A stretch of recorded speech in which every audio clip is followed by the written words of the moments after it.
This idea of sitting on Instagram, sitting on Facebook, scrolling for 10 hours is a grave. I tell people the grave is not 6 feet below. The grave of the modern era is a handset. Many people are walking with their graves because the hours that should be invested in self-development, they have wasted it with mindless scrolling on things that don't bless them. Arise, shine. I met Reverend Dr. Omar many years ago, and he asked me the first question. He said, how much is your library? Me that thought I was reading. He told me his library was worth 65 million. And I checked, I scanned my whole library in 1 minute. I realized I was joking. At this level, you are still studying? He said, yes. Meanwhile, you look at Reverend Omar, you think, oh, God has anointed some people. You don't know they walk under.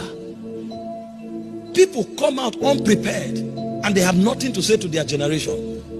If you want to shine, you must arise. It took responsibility. There were times when we spent money. There were times when we didn't sleep. There were times when we had to study. But we beat our body to make sure we receive these things. A generation must arise. You say you want to be a doctor. How many doctors have you sat down to listen to?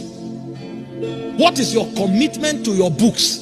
You can't shine. It's not magic. It's not even miracle, as it were. You cannot shine. You say you want to be a leader. You have never sat down to listen to leaders, to think, to hear how they talk, to hear how they solve problems, and you want to become great. You are sitting here. You say, one day I'll be the governor for your state.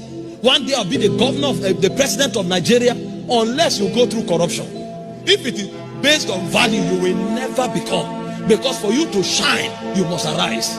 Many years ago, when I realized I had to be a public speaker, I did not just listen to A-list ministers of God. I also listened to presidents of nations.